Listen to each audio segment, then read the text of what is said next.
Welcome to the Firelock and Quill podcast. I am your host, Jason Gatliff. I am joined by my fellow hosts, Ethan Yazel and Ryan Kerr. This podcast is brought to you by Blue Lion Coffee. Life is too short to drink bad coffee. BlueLionCoffeeRoaster.com.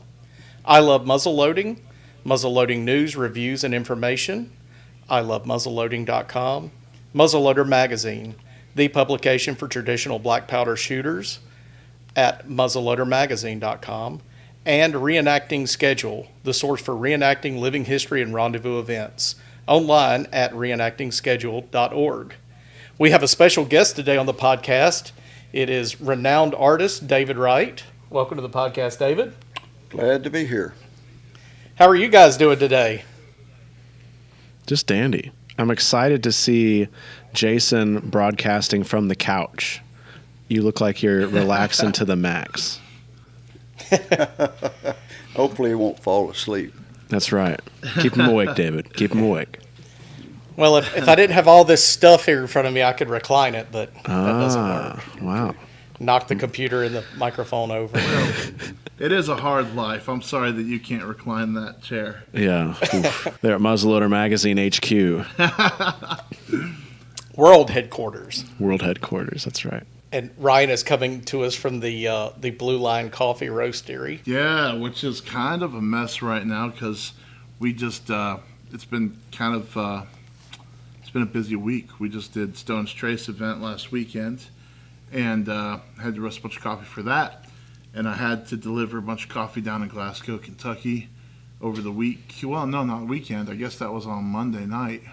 So we've been roasting up a storm over here, buddy. Yeah, you were less than an hour from me when you were up there in Glasgow, or down there in Glasgow, sir. In your case. Well, I was there for about 15 minutes. Oh yeah. My daughter and I, we kind of stopped in Louisville and we saw some family, and then we shot down there, delivered it, and shot back to Louisville. We didn't stay very long at all. Anything new with you, Ethan? I was telling Ryan a little bit before the program. I got to the range a little bit yesterday, which was nice, and I'm working on reviewing one of Tradition's introductory flintlocks, and it's going well. I'm encountering some things that I'd like to get dialed in a little bit more. I'm having a little trouble getting the groups that I'm after, but I think I'm getting closer, so I'm going to try to improve my rest situation a little bit and see if I can get some better groups for what I'm going for. But it was nice to be back out and kind of active and doing some shooting. It's been the first time in a long time. Yeah, I was almost gonna say, and Ethan Yazel, who's still working on 100 shots with the Traditions flintlock. Yeah, you would not believe what having the second kid does to your life. You know. I can only imagine. It's good though. I think I'm up over 2/3 of the way, so another afternoon at the range, and I'll hit that 100. And so I'm getting there. I'll tell you, it's not a comfortable rifle. Boy, my shoulder is aching on me. But does it have a plastic stock? I couldn't tell from Instagram. Yes, it does. It's got a black plastic stock. That's like their base level flintlock. And I mean, so far the lock is working pretty well. I've had a few clatches, and I'm on my second flint after about 60 shots, which is pretty cool. I think from the things I see online, you know, they just eat flints, but that's not been the case for me.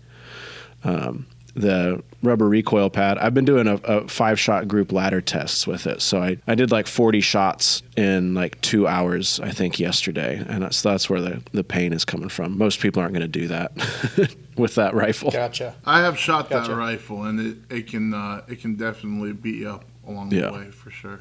Yeah, that plastic stock has no weight. And like the little 1.5 butt pad on it you're getting everything. And once I got up to 80 grains of 3F, I was starting to cook. Like it was like, okay, yep, here we are. Yeah, that's a pretty stout charge for a gun that doesn't weigh anything. Yeah. David, thank you for joining us. For those that don't know, you have been painting historical art for how long? 1823, I think is when I started. Mm-hmm. I'd say 1946. When I was 4 years old. Wow. Yeah, 4 years old. I was doing Western art. I don't know what you'd call it, just paintings of mountain men and stuff since I was 4 or 5 years old. And professionally since 1962. Okay. that's really incredible. And Wow. not only are you an artist, but also you're a muzzle loading shooter, you're a reenactor, you're actively involved in the American Mountain Men. Yeah. And you're just a big proponent of muzzle loading and living history across the board. I can't name the countless organizations or businesses that you've helped through your art or advice, but it's been a lot. Well, it all falls into place with my love for American history, you know, especially the fur trade, the woodland Indian, the eastern woodland, western fur trade, the Indians. It all dovetails together.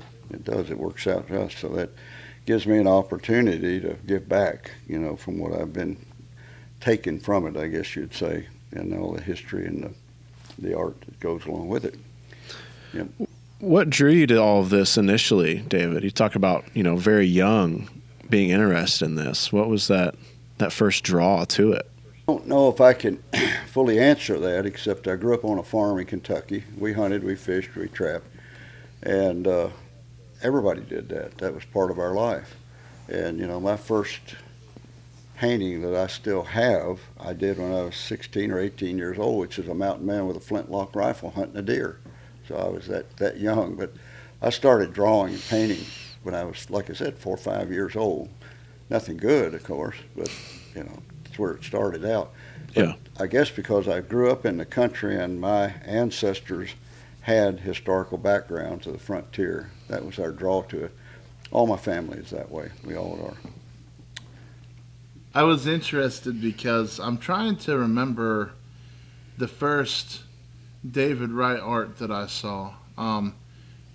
Before Jason was involved with muzzleloader, you were also featured in things like Muzzle Blast and that sort of thing, correct? Yes.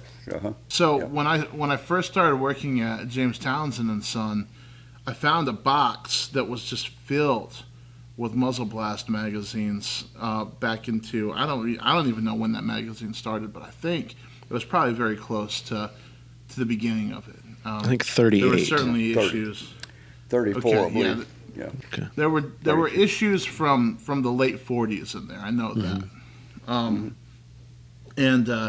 And then I remember just kind of paying attention to the artwork, and as I got kind of into I felt like the 70s and 80s, I started seeing David Wright, and it was neat to be able to look at that. And then after, you know, I got to know Jason and I realized who you were and that you worked closely with him. I've just been able to look at painting after painting, and it's been a real pleasure. So I love your art. It's good to finally meet you, even virtually. Well, I appreciate that. We got to meet in person sometime down the road, which we will, I'm sure. Across that CLA show somewhere, you know that.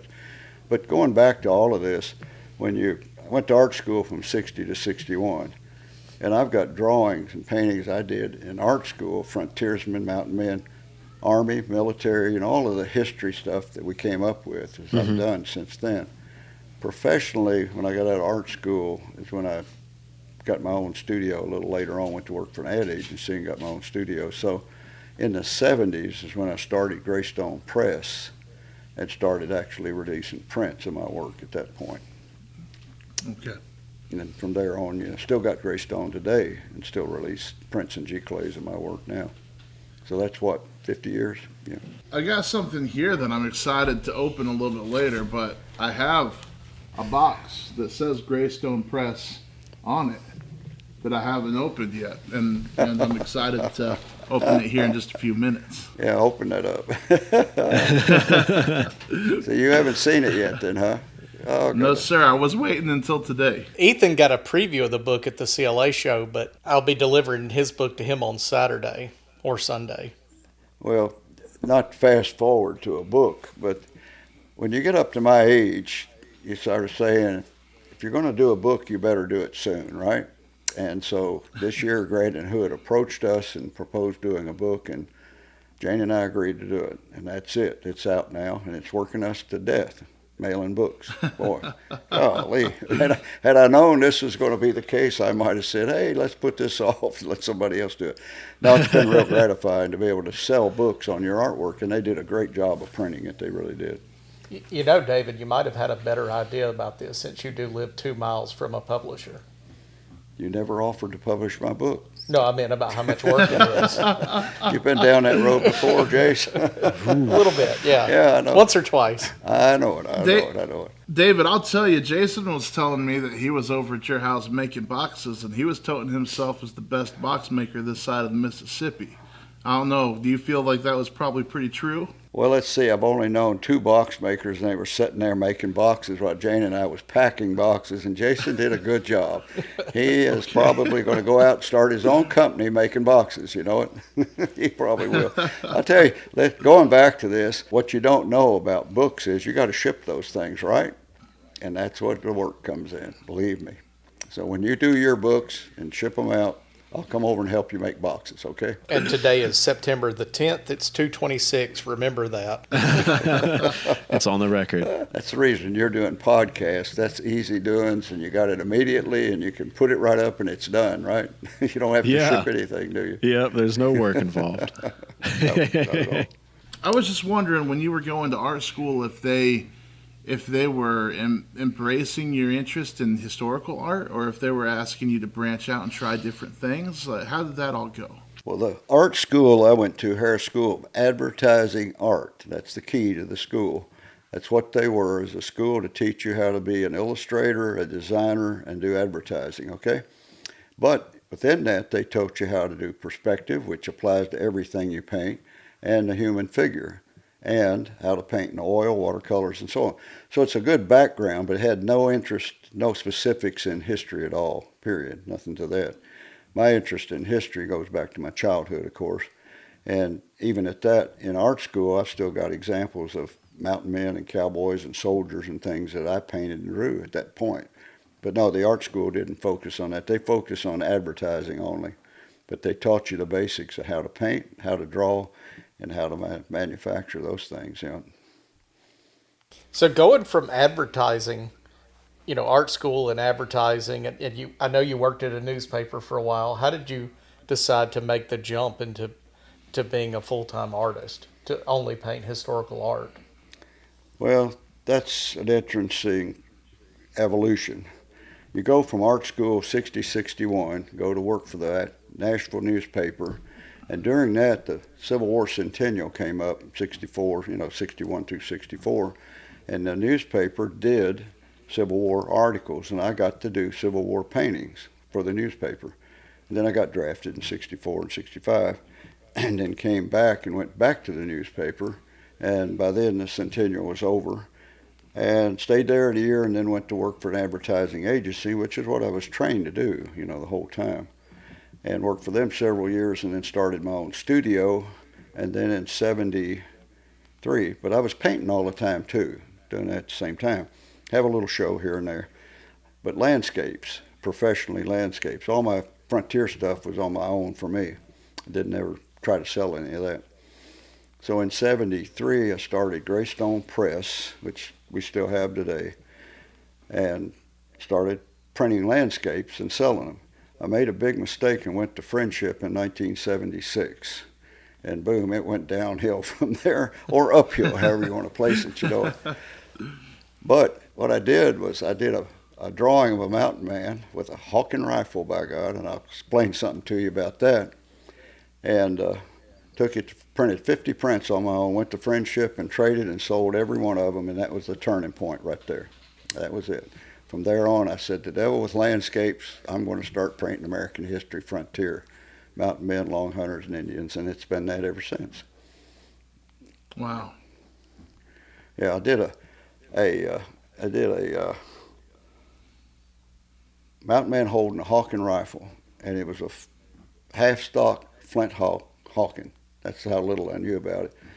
So I took it to Friendship, and Pat Tierney, I don't know if any of you ever knew him, he's gone now, ran a good split. He said, son, there ain't no half-stock flintlock hawking rifles out there. So I went back and redrew it and put a full-stock hawking rifle on it, flintlock. So that's what's out there today. The print's still being released today. They still sell. And what's the name of that print? The Mountain Man. Yeah. Yep. Is that about when your personal interest in history connected kind of with your entrepreneurial spirit there on the art side of things? Is that when you got personally interested in muzzleloading and living history, or did that come at a different time? No, no, no. My personal muzzleloading history goes back to my childhood. My brother bought a cap-lock musket, and we played cowboys and Indians with an original cap-lock musket when he was 6, 7 years old. When I studied art in Italy in 1961, I stayed in a villa that was built in 1600s. School would go over every year, and we lived there for 3 months. And just before I came home, 30-something rooms, I ventured into a room that was off limits that I knew was there, and it was an arms room. And the countess was gone, and I went in there, and here's a whole room full of guns. And when I got ready to leave, I talked to the countess. I said, I broke the law. I went in your room, and there's guns in there. I'd sure like to buy one. And she said, go in there and pick out anything you want, from matchlocks all the way through caplocks.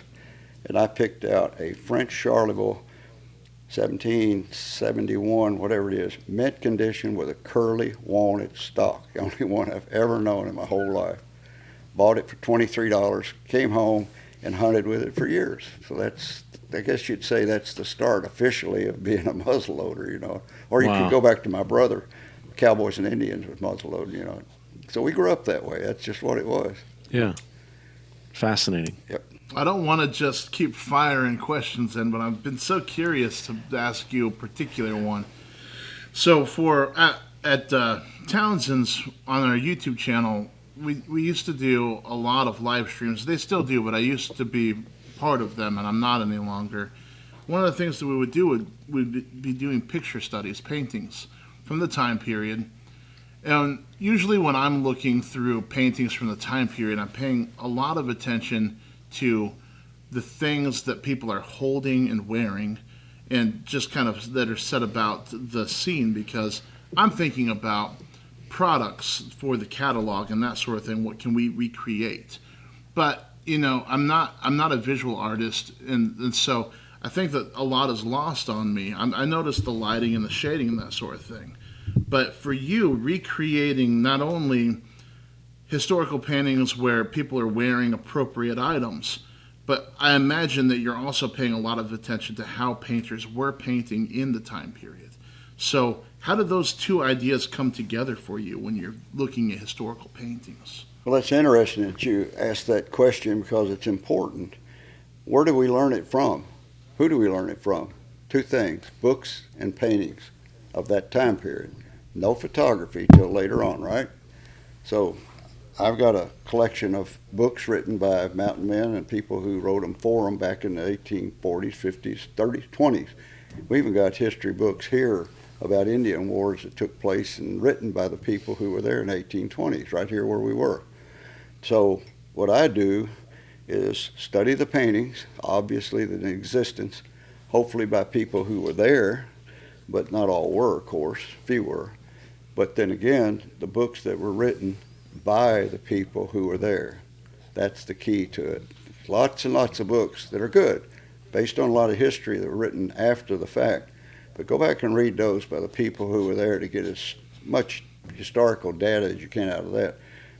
Then from a painter standpoint, you know, when you get a description of anything, can you apply that to a painting and make it realistic, or is it something that they made up? You never do know, of course. But that's the two factors that I've done all my life, is study the art and study the writing. Now, when you are painting, are you ever trying to stylistically paint like any particular renowned painters from the time period? No, not really. Mm-mm. There are some good ones. But there again, going back to my time period of the 1840s and pre-1840s, and I don't do cowboys and Indians, so that's a lot later time period. I've painted Civil War too, because that's a big interest of mine as well. But if you get into frontier, which is what we're talking about, you're talking basically pre-1840, right? So all of those painters, there's only two that went west, three went west pre-1840, A.J. Miller, Alfred Bodmer, Carl Bodmer, and one other one, I can't think of his name. And I study all of them for what they're worth. They were there, they saw it for what it is. A.J. Miller is the only one that went to a rendezvous, right? And so you take all the work that he did on site at the time that they've documented was done during that trip and try to figure out what it is. I see things that I think he's taken artistic license on this and that. You know, the knives on every man are 18 inches long in the back, stuck down the back of their belt. I doubt if every mountain man wore that 16, 18-inch knife stuck in the back of his belt, in the back of his chest. But the point is, a lot of the stuff that he portrays, because he was there, you know, these are rough little paintings he did on site. That's what I can take out of them and rely on them. And then he went back, of course, to Germany and painted later with Prince Macmillan and Weed and cleaned them up and did a lot of beautiful big paintings. And they take artistic license. You got to get in there and weigh every bit of that to try to figure out what's right and what's wrong, you know, based on what you read and what you see in other paintings. But they're good basis to go by with that. You know, Carl Bodmer was so specific in his paintings, but he only painted Indians. He didn't paint mountain men. But he was there 1832, 1833, right out there, right amongst them. Never got to a rendezvous, you know, like Miller did. So take all of that, weigh it together, and when I do an Indian painting, by golly, I look at Bodmer to see just what he's doing, because his stuff is documented to be pretty dead blame good. Realistic, very good. How did you meet Jason, David? And how and when did your paths intersect? I think we were at a bar, weren't we, Jace? Not quite. You're going to edit that out, I know it. No, we won't. You said there's no work with this, David. There's no edits. No, Manskers. Was it Mansker? Oh, we're going to go all the way back to Mansker Station. Of course, Martin Station's been prevalent in our life ever since we built it, you know, 2000. But Mansker Station even earlier than that, yeah. Yeah, we probably met the first time in '98. That was the first time I went to the Colonial Fair. Yeah. And then in October of 2000, when I bought On the Trail, I knew you had allowed Rick Edwards, the previous owner, to use your artwork. So I reached out to you, and you sent me a large envelope full of little prints that I scanned and started using it on the trail. So that's what, yeah, That was 2000. 25 years ago. Wow. And then in 2007, my wife and I moved here to Gallatin, where David lives. We had a lot of friends in the area. Knew you better at that time, and then our friendship just grew. Where I'm proud to call you one of my best friends now. Wow. Okay. I'll extend that back to you. we get along good. Even though he publishes a muzzleloader magazine, you know, and that being the best one on the market, without a doubt, obviously, you know, done a lot for our sport.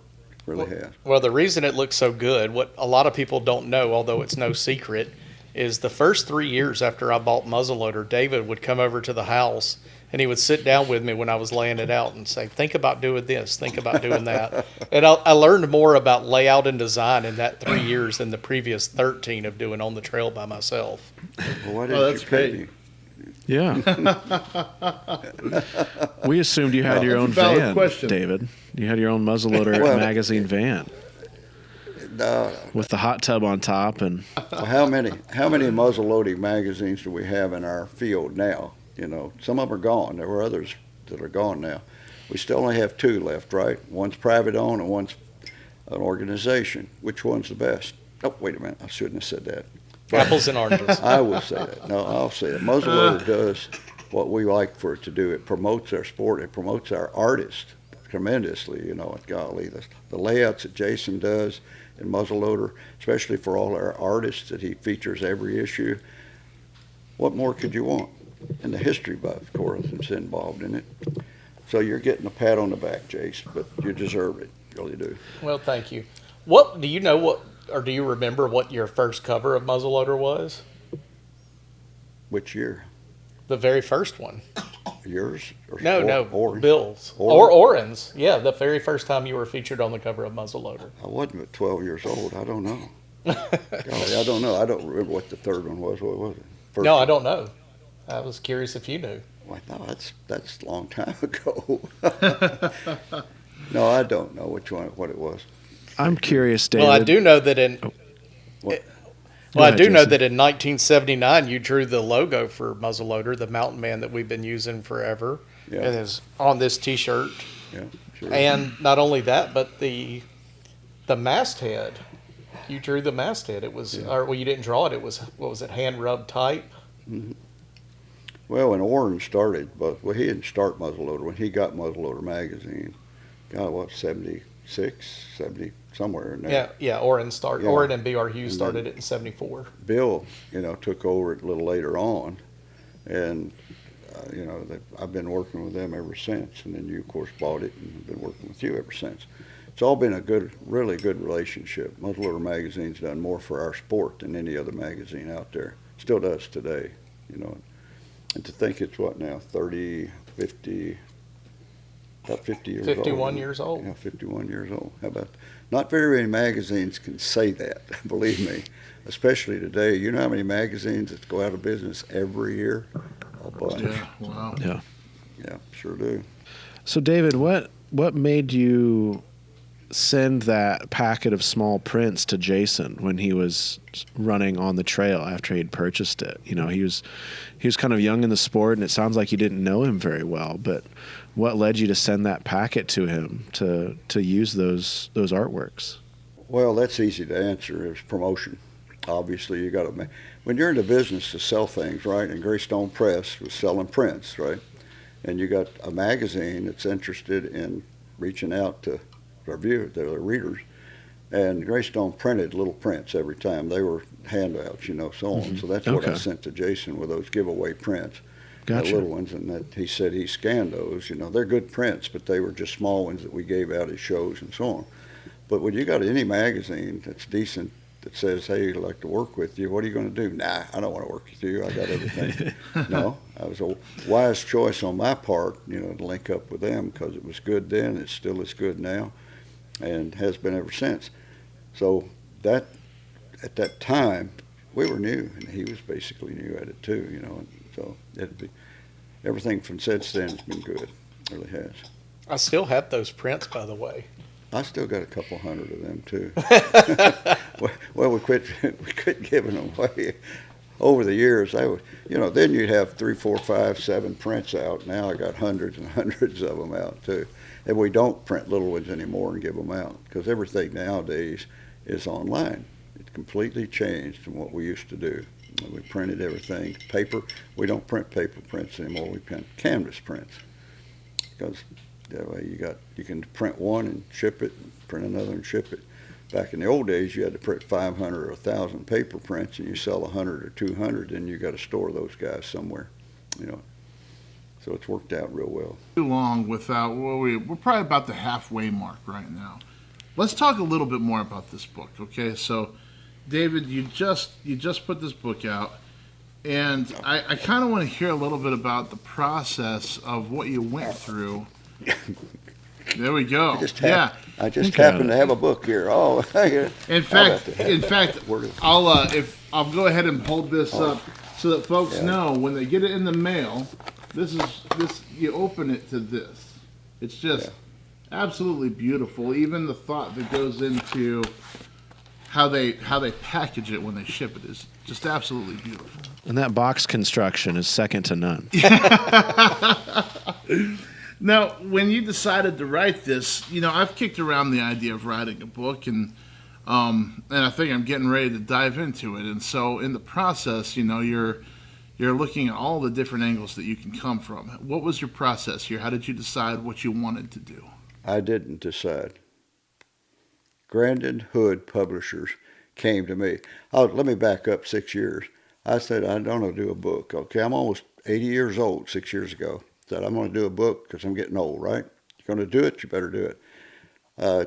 Got Jim Crutchfield, well-known writer, the one that actually did write this book, to agree to write it for me. And after about 3 weeks, I was wore out. I was done. I called Jim and said, look, I got paintings to do. I don't have time to do this book, so we canned it. And then earlier this year, Grandin Hood came to me and said, I'd like to do a book on you. Pitched the package to us, and we agreed. So they did the book. I didn't do the book. And I just supplied the art and the life story, my life story. And then they put it all together. Jeff Carroll designed it. Jim Crutchfield did write it for me. He's an award-winning writer. He's got 60, 70 books out that he's written. So it's a good team. They did a great job on it. I'm totally satisfied with it. When you get the chance to look into it, you'll even see Jason in there a couple times, so watch out. You know, he's modeled for me. Yep, he's modeled for me in several paintings, so you'll have to call him and say, which one's you, you know, but he's done it. He's in there. You know, when my mom was, when I was homeschooled and my mom was a school teacher when I was a kid, and when she had to do science with us, she would ask us to go through the teacher's guide and cover any pictures of spiders with a piece of construction paper so she didn't have to see those when she was flipping through. I'll go ahead and do that when I see Jason in this book so I don't have to see that when I'm flipping through too. Well, I had to pretty Jason up a little bit when I painted him, so you may not recognize him. I hate to tell you, it's going to be pretty early in the book. Well, he modeled for me in the Lewis and Clark painting, and you find Jason in the Lewis and Clark painting, okay? The big double-page spread, he's in that one. And then the big Alamo painting, you know, Crockett playing the fiddle at the Alamo, he's in that one too. And then, what was the other one? The guy shooting the charging bear. His hands are in that one. I only got his hands in that. I couldn't get his whole body. He does have great hands. Look at those. Could be a hand model, I'd say. Yeah. I wouldn't know. But he was there at the studio that day, and I needed somebody to hold up a Hawken rifle like he's shooting a bear. And he did. And so his hands and the gun got in the painting. Is that the same painting that you have real large on the wall there, Jason? At headquarters? Yeah. Okay. Mm-hmm. Yeah, that's it. Right. Sure. Hard to identify people's hands in a painting, you know. Well, I made them look a lot younger, you know, anyway. But, caught off guard. Wow. Good client of mine commissioned me to do that painting, and that was really a fun painting to do. It really was. Yeah, it's right up here on the wall. Are there particular paintings in this book that are standouts to you, not necessarily because they were liked by lots and lots of people, but because of the process that you went through, or because of how it stretched you when you were painting them? How it stressed me, did you say, or obsessed me? How it stretched you. I don't know about you, but when I'm working on, I write songs. So when I'm writing a song, and I'm trying to do something that I've never done before, and when I get done with that song, it just stands out to me for a really long time, because not only did I write a song that I was proud of, but I also broke down a barrier. Do you have anything like that in this book? What pushed your limits? What stretched you as an artist? I don't know how to answer that, to tell you the truth. I really don't. A lot of paintings, all the paintings I normally do, okay, break it down. 3 things: painting I want to do, paintings I got to do for a show, and commissions, okay? Commissions are the most challenging because usually the buyer has something in mind, okay? This painting was done for Fred and Beryl Everett, and they own several of my pieces, and he wanted a specific painting of a mountain man and a grizzly bear, okay? And so Fred worked with me for a long, long time getting pictures of grizzly bears and sending them to me. Well, I've done rides in the Rocky Mountains with the AMM since the 80s, early 80s, and I was encountered by a grizzly bear one time, and it was a tight butthole moment, I'll tell you, right? He didn't charge me, but I was on horseback, flintlock, loaded rifle. What do you do when a bear starts coming to you? Where do you shoot a bear with a flintlock rifle? That was the first thing. And when is the horse going to just blow up and I'm going to be on the ground and that bear is going to be on top of me? It never happened. The bear came on down to me, got about 30 yards from me, and it turned around and went around me. So God was on my side that day. But when Fred wanted this painting, he wanted the bear charging, i.e., based on Coulter and all the rest of them has had these particular events. So that's what I did with that one, trying to convey what a charging bear would have done to somebody setting their traps on the creek, and that's what's in the painting. Hopefully I brought it off. All right. That's why it's on my wall, not because my hands are in it, but because it's a fantastic painting. Oh, I thought you put it up there because you modeled for it. Oh. What I loved, the original painting, the hat looked so realistic. It looked like you could just pluck it off the board. I mean, it looked so real. Yeah. Because I did get to watch you paint it in person. It was a fun one to do. It really was. And the original one's about that size, too. Yep. What's your favorite painting you've done? The Captive. The Captives. I think so, yeah. You familiar with the captives? Y'all know that one, the canoe scene? Show them the captives in there, Jay. I will. It's right there. And of course, Yeah, it's we right- can send a photo to drop in for the people watching this on it's right YouTube. there for open. Oh, yeah, title page. absolutely. Yeah, it's on the title page right there. So, this is the captives. Oh, yes, I am familiar with this. Yeah, that's a beautiful piece. Well, that story, here again, going back to researching the history, that story of Indians capturing white people goes on and on and on, especially both sides, both Eastern and Western. And that's what I wanted to portray. Now, there's something in that painting that very few people recognize. Okay, what do you got? You got an Indian, and a white woman, and a white man, right? Our history documents show up over and over and over again. What happens to the white people when they're captured? They burn the white man at a stake. Most of the time, they do that. They'll make a slave out of the white woman. So when you look at that painting in your book, look at what's behind him on that rock wall. Black. I think it's time for Ryan to open his book. You can see the joy when he sees how beautiful it The is. story on that, of course, is the Indian in the back is sounding the halloo. And that's, there again, it's written that when they came into camp with captives, they sounded the halloo so that the men could get the, what was it? Oh, the gauntlet. Fix the gauntlet up, make them run the gauntlet. That's written more than once. And that's what I was told. He is filing the halloo, telling we're coming in with captives. Now, Yeah. on the rock wall behind him, there's those black stains coming down on the man's head, not on the woman, on the man's head. So that's symbolic that his days are numbered, probably, right? Oh, wow, that's great. Yeah, I see that. And that's my canoe, too. I've canoed in Canada, and all over with that birch bark canoe. And that rock bluff was one that I painted, but there wasn't any big stains on it when I canoed by it. Wow. The print job on this book is fantastic as well. This is the first time I've opened it. And the paper quality and just the print job overall is just wonderful. So Yeah, they did a good, They did- good they did. job. they did a bang up job on that. That's great. Well, are you all art collectors? Let me ask you a question. I said, do you collect art?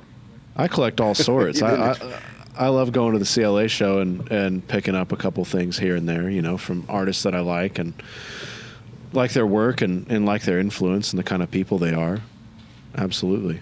Well, who else does Have- historical art of our veins that you know of? Recently, I've been collecting the whites, and I think that you probably know them well. Oh, yeah, Pam and Patrick, yeah. Yeah, know them both. And Bryant, not Patrick. That's a different white. Bryant and Pam, yeah. now, and then also a gal named Valerie Skinner from down by Bowling Green, Kentucky. I'm not sure if you know her, but she's got beautiful, beautiful watercolor. Is what most of what she does. She's Now, how about Bob Griffin and John Buxton? Valerie is up against the windows at Lake Cumberland usually. She's in the back. Oh, she is, yeah. Yeah. Okay, I know who you're talking about now. Yeah. Buxton and Griffin both paint, primarily with woodland Indians, and they're both good. I just showed with them at the Idle this past weekend. They sold everything they had. I sold everything I had, so we're all tickled. We'll eat for another week or two anyway. So it's a good show, great show. Yeah, and so not only is Ethan a collector, but he's actually an artist too. I used to be. Ethan Yazel, he's an artist. You used to be. What kind of art did you do, Ethan? I did. I painted backgrounds for a lot of TV animation. Really? Yep. I did some of that back when I was a commercial artist back a Yeah. long time ago. Yeah, but I won't get into asking you what all you did, but some of them were real. They weren't pain in the butts, but they were different, right? Not like sitting down doing a painting on your board. Yeah. You're under a strict time constraint, and they'd like you to do 2 or Yeah. 3 a day if you can. Yeah, that's right. Mine were all for country music specials. What was yours for? Mine were for kids' cartoons, so it was Oh, really? a lot of bright colors, a lot of silly stuff. Mine was all Different done on school, the, wasn't it? yeah. Mine was all done on the computer, though. It's probably quite a bit different than what you were doing. So I was painting on a big screen. Yeah, there weren't no computers when I was doing mine in the 70s. Yeah. It was long before computers. A better time. We're physically painting them on a board, you know. Yeah. I think it's special when you can make a living with something like a pen or a camera or a paintbrush. And I guess I'm kind of wondering how many different jobs in the field that you've had, or what different sorts of things that you've done where you've made a living for your family with a paintbrush. Well, commercial art's totally different, of course, from being a fine artist, you know. And there's two different schools entirely there. And I started out as a commercial artist, but I painted on the side, you know. I have a little show here, a little show there, sell art, try to get along.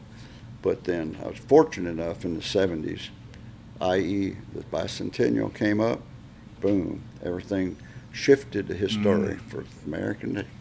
That was a big help for me, it really was. Took part in that, you know, went to reenactments and had a good time, and then started painting, i.e. 76, when I did my mountain man painting. I've never focused on Rev War soldiers and military. It's all been civilians, you know, in that time period. I've been a big Civil War buff ever since I was a kid. Heck, I live right here in the middle of the Civil War battlefield. It's all around us. And my wife's ancestors captured at Gettysburg and spent the rest of the war in a prison. So we got all kinds of history here. And I did then, so I stayed in. But when I came back from Vietnam, my publisher said, do Civil War paintings. And I said, I'm not doing anything that relates to war, period, he wrote. No. And I didn't until he kept on me, Joe kept on me from 76 all the way to 90 to do Civil War paintings, because they were popping. Don DeHarney was doing great with them. And in 91, I don't remember what year it was, maybe been later than that, I said, I'll do Civil War because I enjoy it. And I did Civil War paintings for fun, but no battle scenes. And I'll do portraits of people, Confederates, not Yankees. Not going to paint no Yankees, by God. So I did Confederate soldiers, you know, and painted them for about 10 years. And they sold well, but then again, my push for mountain men, frontier demand grew, and so I phased those out too. And so that's all I do now is American history, frontier, mountain men, Indians. That's all I paint. One of the things I've noticed is that within the hobby, a lot of people that are artists end up making signs for different merchants and different people. Did you ever do any sign painting for people? I had trouble spelling when I was in high school, so I never made any signs. No, not at all. Not at all. Nope. Did you paint any of the signs for Manskers, like the Bledsoe's Tavern or any of that? Oh yeah, but that's an illustration, though. You know, yeah, I made the signs that we did for Masker. You know, we built Masker Station in '86, and then I painted tavern signs for that. But there'd be a painting, and then you know you can hand letter Masker Station or whatever it is on there. That's not quite. Never was in the sign painting business. Let's put it that way. Okay. Another facet that a lot of people might not know is you actually designed Mansker Station. Yeah. You designed it and came up with the original interpretive plan. Yeah. Well, I lived in Goodlettsville. That's Mansker Station says Goodlettsville, and the history of Goodlettsville was Mansker Station, 1779. And so, what was it, 86? Homecoming 86 was a get back to our roots year, you know, for the statewide. And so a group of us came up with, let's build Mansker Station, not rebuild it, but build it. And we did. We raised the money and we built it, and I designed it, did all of the design work on it, and had a good crew of guys come in, and we built it. Really did. Still there too today. Yeah, it's interesting. What was it like around there? Because you go there now, and there's a ball field right there, and it's just kind of a bustling area. Did it feel the same when it was built? It was, well, in '86 when we did it, the park was already ball fields and all. There's a brick house right across the road from it. It was built in 1786, 1790. It was still there, the Bowen Campbell House. And Mansker Station was actually about a mile from there, the original. So when we decided to build Mansker Station, the team, the crew, you know, the committee, there was a training center where they had stuff where you worked out and all of that on that site. And we said, we want that site. And they tore it all down and gave us the site, and we built it. Oh, wow. So Yeah, so it's there, but yeah, the ball fields and all that, that whole park is more than Massacre Station, I guarantee you, even today. But right there in front of Massacre Station, you can't see it unless you go there, is a walking trail that was a buffalo trace that went from Massacre's to Bledsoe's Park, from about 17 miles of a buffalo trace. It's still there. It's a walking trail now, but it's still there. Nobody knows that because they don't push it, but we knew it. We all knew it. I went and shot some videos there, and I remember flying the drone over Massacre Station, just happened to be very particular what shots I was getting because there was so much modern stuff right around it, and it's such a nice little gem right there in the center of it. I know. It is. It's dropped in of a neat place. Yeah, when I was growing up, there was nothing out there. It was even before they made it into the park. You know, there was no houses across the road. It was all farmland. You go back to the 50s and 60s, it's all farmland. All of Goodlettsville was. Very little of it is the way it is. Today, it's all built up. Everything's got, even the original fort site, which was across the creek from where the fort was built, was already built up at that point. And yet the second Massacre Station, fellow that dug all the time up there came to me and said, I think we know where the second Massacre Station is, because it was about 2 miles from there, because Massacre lived about 2 miles from that. They know that. They know where he's buried. And we went up there, and the homeowner allowed us to metal detect his garden and found stuff in his garden that relates to the time period. Relates to the time period, you know. And so, but it's all subdivision now. Every bit of it's gone, you know. So those days are gone too. Just a lot of neat history. My wife's ancestors captured 2 miles from us in 1792, carried off by the creeks to Alabama, and kept for 3 years before they got her back. Ziegler Station, it was overrun 92. I've been over to that site, but the homeowner won't let anybody on it because he doesn't want anybody metal detecting or pittering on it. But we got fort sites all around us, here where Jason lives, where I live, everywhere around it. And they were all Indian wars from 1780 to 1796. They were Indian wars fighting here. Fort Nashboro, you name it. We got more history here than you can shake a stick at. Really do. Yeah, Bledsoe Station, you know, we've got Bledsoe's fort out there. We've did an archaeological dig, found the station, know exactly where Anthony Bledsoe was shot and killed in 87 he was shot, yeah, I believe it was. Yeah, but he was in his cabin and stepped out into the crawl space and into the overset and got shot and killed by Indians there. Then his brother was killed 2 years later, about 100 yards from there. We're full of history here. We got it. We really do. I went down there and toured the Hermitage one time, and I was talking to one of the curators, and I was trying to remember how he put it, because I live in Northeast Indiana. There's plenty of history around Fort Wayne, but the rest of it was just kind of a swampland. And we were talking about, you know, our roots and where we're from historically, and he said, well, you can't grab a calico cat by the tail and swing it without hitting history around here. I liked how he put that. Yeah, that's a pretty neat saying, you know. But down here in this area, settled in 1780 when James Robertson came in and settled Fort Nashboro. I mean, we had them in here prior to that were here by themselves, long hunting. You know, Casper Massacre, all of them were in here. Bledsoe's were in here hunting, all around here before that. But officially it was settled in 1780. You know, and then up from wherever, I guess they were getting away from the war, whatever it was, they came out here and built probably 4, 5, 6, 7 forts. And then by the 90s, there were forts all over here. Little forts, you know, not major forts. Basically just cabins that were walled up in some sort of way they could protect themselves against Indians. But the Indian Wars went on to 96, all the way around. So a lot of bad fighting. I would say good fighting. A lot of bad fighting went on. Like I said, 2 miles from where we live, Ziegler Stations were overrun 92. They killed a bunch of people and then took captives off to Cherokees took a bunch and the Creeks took a bunch too. Jane's ancestors, one of the ones that the Creeks took. So we got it. We got the history here. Let's get a little bit into your reenacting background. How long have you been in the AMM? Since 76, I guess. 76, yeah. When I went to Friendship, yeah. 76, 77, I think it was. Mm-hmm. Who brought you into the American Mountain Men? Um, Hawk Boughton. Yeah, he's the one sponsored me. What's your number in the AMM? 625. 625. So it'd been around a while before I got into it. You know, I think it started in the 60s, wasn't it? I believe it was. I'm not sure. Yeah. Do you know how many members it has today? What's the highest number? The numbers is up in the 2000s, but I think we got about 800 members. You know it now. Actually, 800 members. But I do know that I still belong, of course, but I think the numbers are 2,200 or something like that.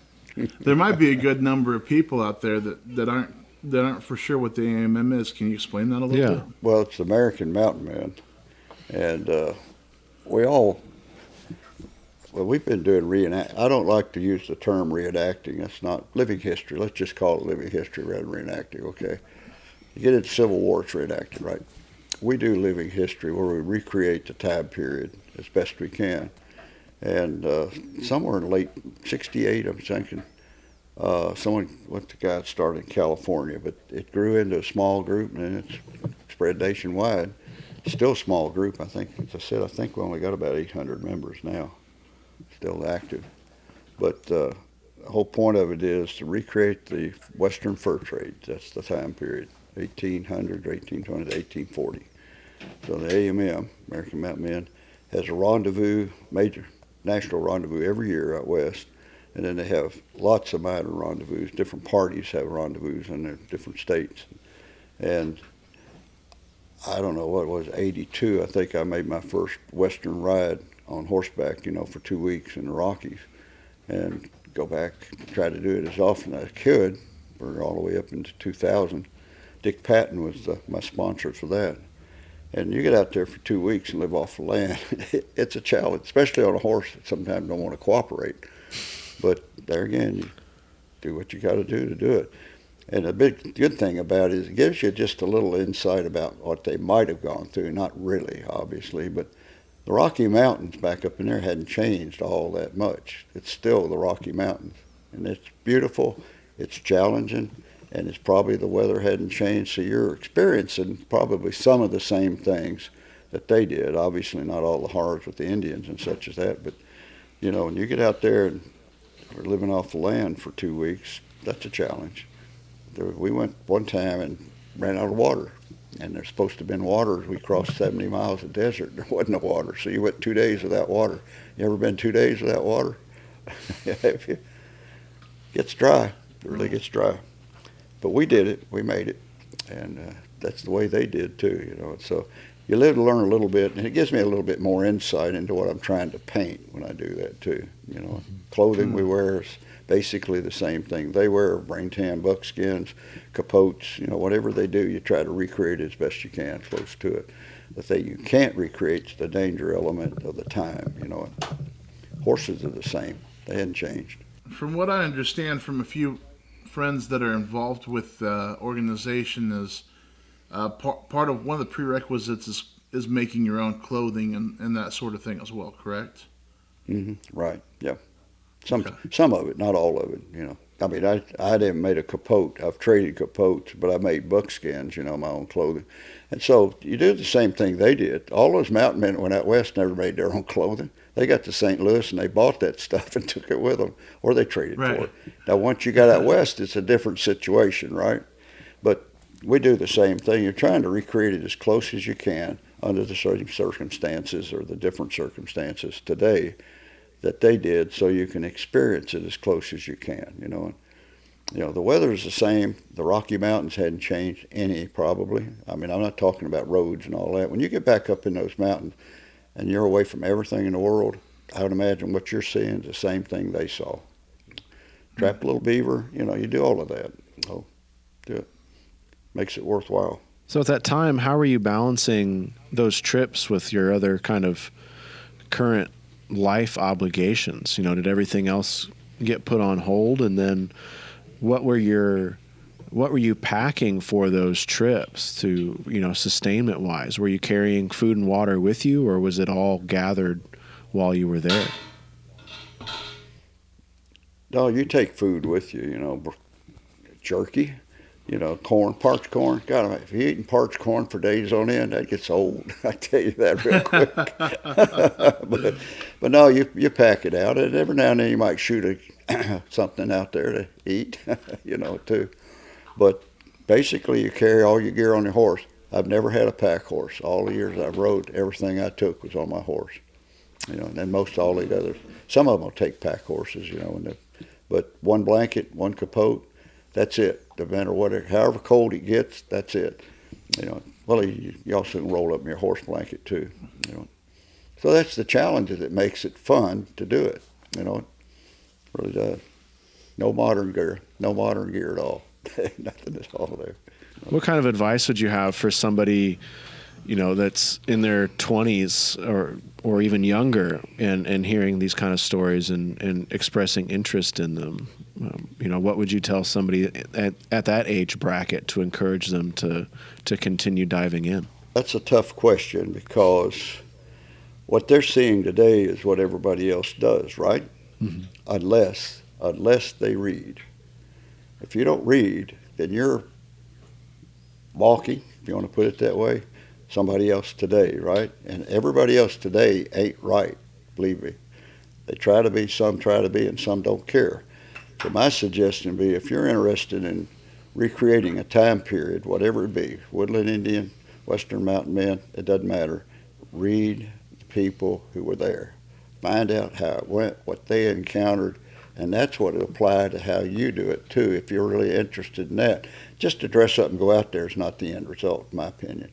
It's taking part and trying to recreate what they went to as close as you can, which you can't do, of course, because you know you're coming back in a week or two or whatever. But study the history. That's the secret right there. That's great. Yeah, the first source books. When you're there traveling, are you carrying a sketch journal with you? Are you kind of putting some landscape ideas in there that you can later recreate with subjects and paintings? Well, let me push the envelope here. I carry a camera with me back then all the time because I'm recording for painting.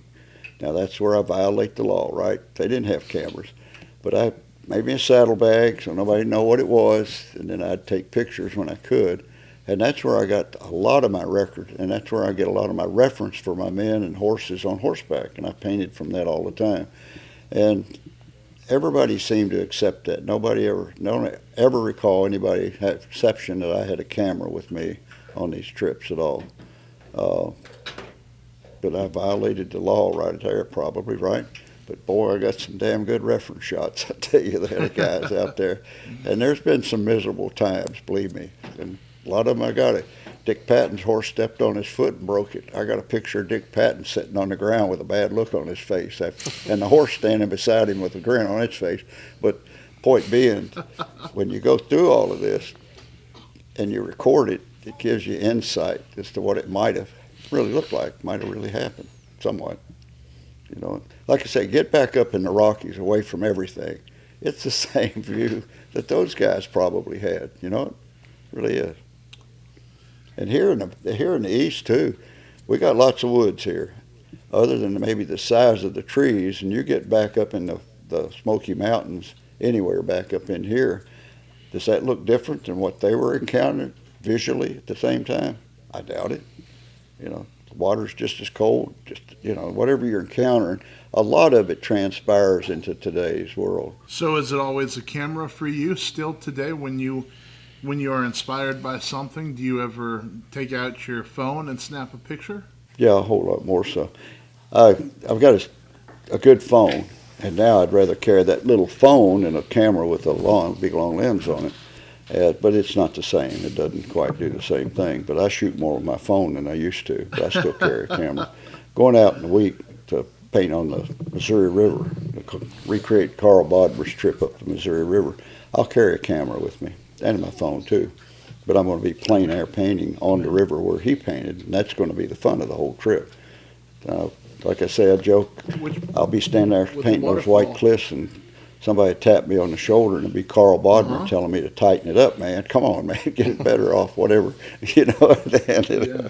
I hope We so got anyway. two fellows standing right But there. the whole point of it is that as an artist, I have to have reference to paint. I can't do it. You asked Nice. earlier, did I ever carry a sketchbook? Yeah, I carried sketchbooks and pencils. I never carried paints with me out there, but I've sketched on the trail out there.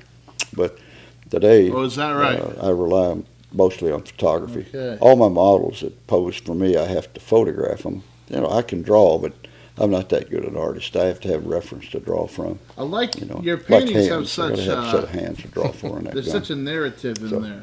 I go out and get the best Santa hands I know. paintings, There he is, no, right and there. maybe I'm not the best eye, but they can lay there and they can be beautiful, but there's no story. I always see a story in your painting. Well, he's in other paintings too. You want me to tell him about your legs? Oh, breech clout and legs, Jace? Huh? You want to tell him about your breech clout and legs incident? Well, the collector, the commission, the painting didn't like them, so David had to paint over them. But Jason's legs are in the Lewis and Clark. When you get in there and see the Lewis and Clark painting in there, Jason's on the right side. I did the sketch and sent it to the collector, commissioned me to do that, and he had on breech clout and leggings. Now think about this. They're going up and down that river. You think they're wearing all their clothes in the river, pulling that keel boat up there and down that boat? No. They're going to strip down to a breech clout or whatever, maybe naked, who knows. And that's what they were going to be. So in the painting, I had all these mountain men lined up out there doing something, and one of them had on a breech clout and leggings. Well, the collector said, I don't like that. Paint leggings on that guy. So Jason's pretty legs got leggings on them now. So there you are. The best part of that was that I had to pose on his driveway Oh, yeah. in What do you look February for? Yeah. for that photo, and little it was cold. cold. David, what Yeah, do you it was look for in cold, right. art that you collect? Yep. But he didn't complain. He's a good model. Yeah. He works out to be a model for me more than that. Yeah. I know it. Yeah, if you Ryan, if you open up your book and about the second page in, Oh, yeah. Another one. This one is a Jason lookalike here, okay? All right. with the waterfall, Right after the title page. Yeah. Turn the title page and you got a full page waterfall, right? yeah, that would. That's Yeah. right. Okay. This one, the one on the right, is me. That's right. And live and in person with leggings on too. And the other one is Aaron Elert. Well, that's the goal, to do historical paintings. There should be a story. Now, when you do a sketch of somebody, just standing there like I've done, there's a lot of them in my book, just pencil sketches of mountain men. So I guess you could say there's a story in whatever they're doing, firing a gun or so forth. But when you do a full-bore painting, historic painting, it's got to have a story, or otherwise it's not worth anything, is it? Now, how you interpret that is up to the person who views it, What did I accomplish in this painting of the waterfall with these two guys standing down there and the three Indians above him, and that was the title of it, portrays that. Does the viewers see that? We don't know. Hopefully they will. And what is the title of that painting? I don't know. What is it? It's A Moment Away. A moment away. I know it. A moment away. Is it a moment? Is these three Indians going to discover those two white men down there and shoot them or whatever? We don't know. That's up to the viewer to take that determination. Yeah, a moment away. That's it. But I painted that river more than so. Jane and I probably own 30 or 40 original paintings, but everybody we know, first of all. We have one painting that we've never met the artist, but it was a good landscape painting, a Western landscape painting. What do we look for? The way they apply their paint, the whole composition, all of that. I don't know. That's a hard one to answer. Does it appeal to you? Of course it has to appeal to you or you wouldn't buy it. And like I said, we collect paintings by people we know. We just bought one this weekend up at the Idlesworth show. But we collect everything, landscapes, wildlife, frontier paintings, or history paintings, If it's something we like, we'll buy it. That's it. Yeah, sometimes I think that it just hits you. It just hits you right. I know that I bought a painting from Bryant White that he painted George Washington's tent. And there's a silhouette of a man inside of it. And it stood out to me immediately because I've seen that tent. I went to the AmRev Museum, and I saw that tent, and it was beautiful. They just got it. Well, Bryant and Pam both are good painters, and that here again, they're painting our history just like I do, all of us do, and they're doing a good job of it. And so when you get down to all of the different mediums or subjects, let's put it that way, of painters, you got landscapes, you got modern day painters, abstract and all of that. All our paintings are realistic realism in that sense. And that's the way I feel that I got to portray the subjects in my paintings in a realistic form, because I'm trying to recreate a time period. What is the most gratifying painting you've ever done? I mean, you've painted William Golden, who's in the Oak Ridge Boys. You've painted for Cumberland Gap National Historical Park. You've had all these commissions. What's the most gratifying painting you've ever been asked to do? Well, the one I was paid the most for, obviously, No, I don't know. I don't have a most gratifying painting. I got several paintings that I'm glad I did and feel like I accomplished what I did. Cumberland Gap painting, that story that's behind that, Gateway to the West. Bill Golden, believe it or not, I just got a text from somebody, and he's being interviewed on, chatbot, whatever they call that stuff on the computer.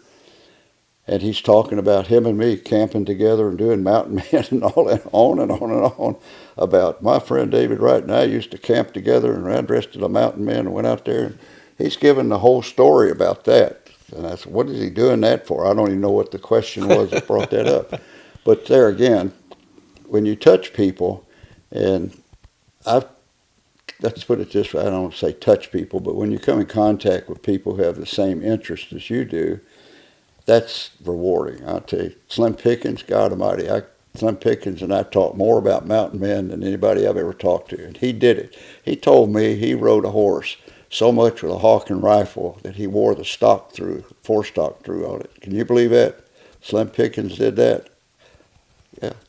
Harry Carey Jr., same way. All of them, Buck Taylor, they're all historic people. Whether you're in the movies or whether you're doing the painting, they're portraying our history. And all of those guys I've talked to are just fun guys to talk to, neat all the way around.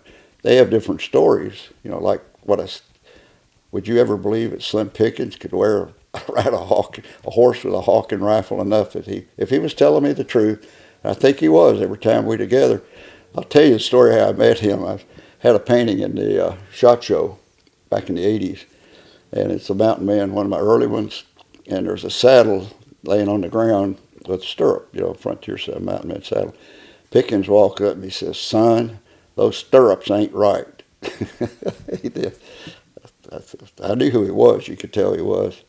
And he said, I got a set of stirrups at home. A friend of mine made 2 sets based on an original 1823. It was documented.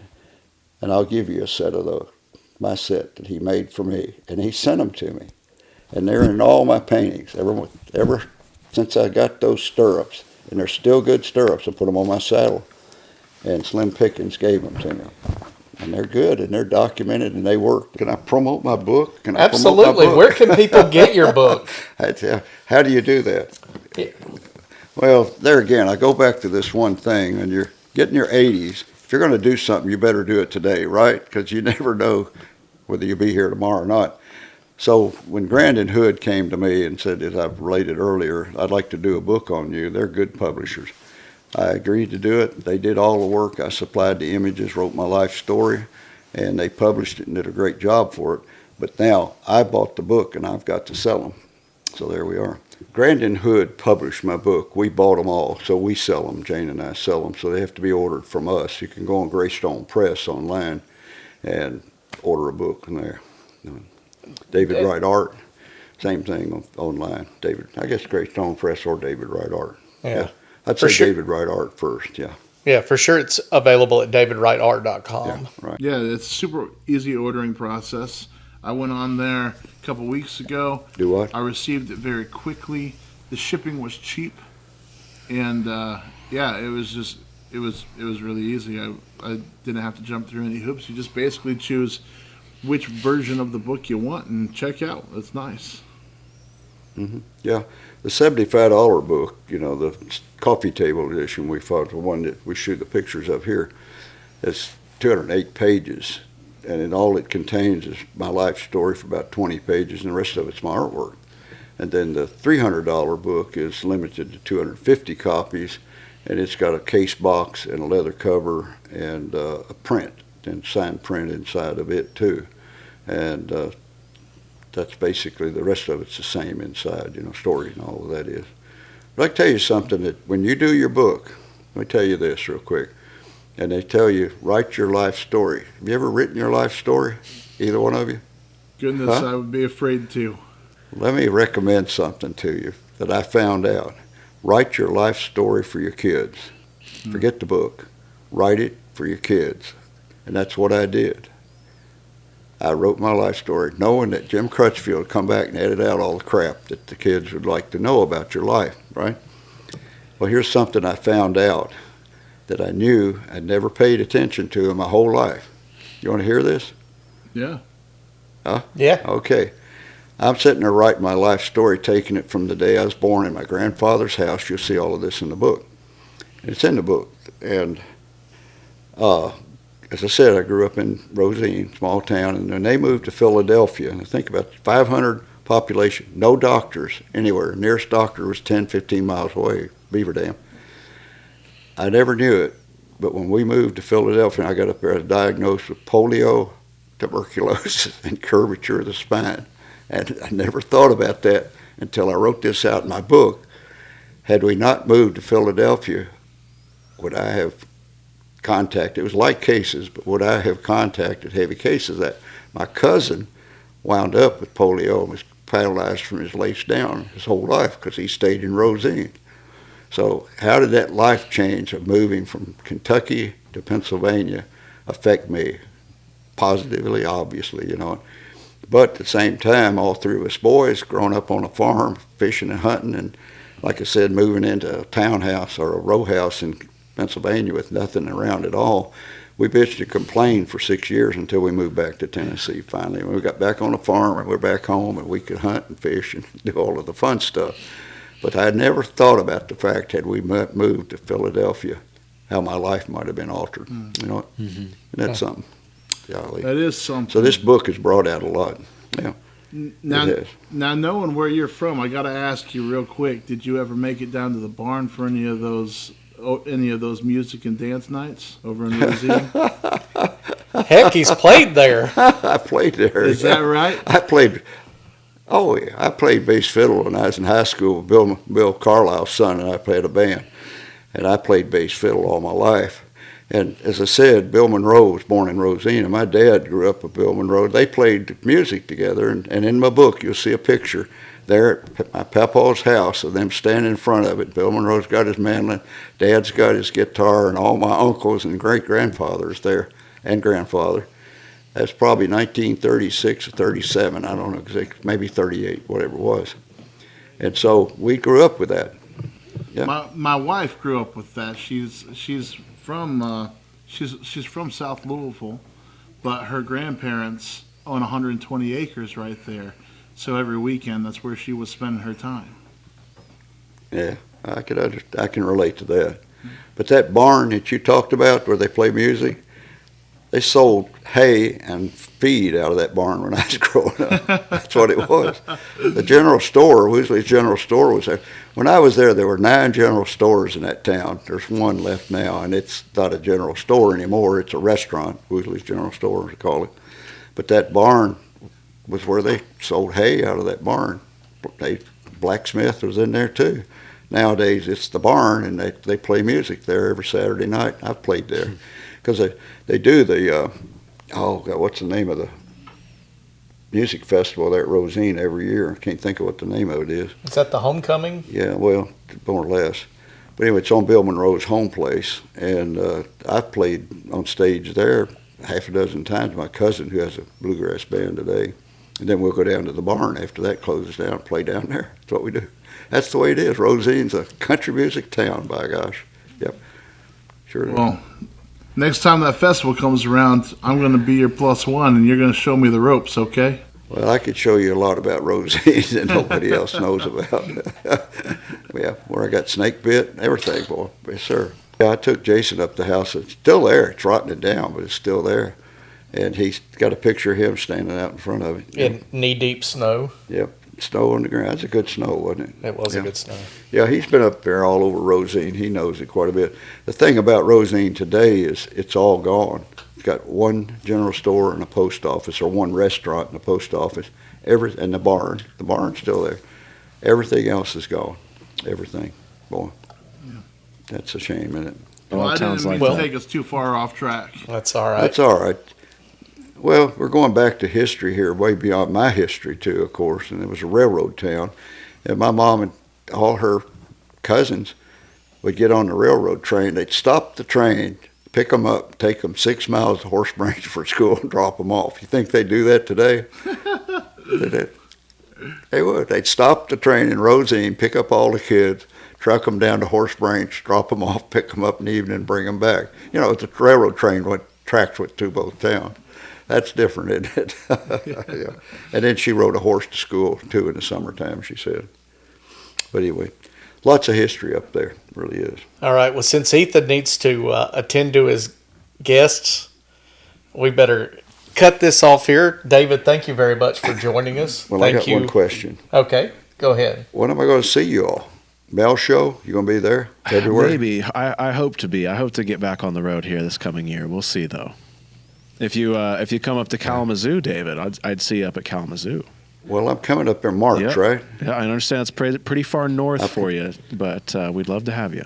No, that's all right. Jason, you go up there every year, don't you? Yeah. Well, I intend, hey, I got to sell some books, right? So I will come to Kalamazoo. If I can get a table, I'll come to Kalamazoo. Plan on it, yeah. I do plan on coming up. I doubt if we sold all the books out by March, so I would like to come. Look, I've heard of that show for years. Griffin comes up every year. And Griff told me the other day, oh, yeah, I sell the hell out of books up at Kalamazoo. So, well, I don't know whether he's got a new book out, too. You know that? Yes. He just came out with his 4th book. He did. And saw him this weekend, of course, at Idle George. He gave me a copy of his book. Beautiful book. Did a good job on it. He's one good of artist, heck of an artist.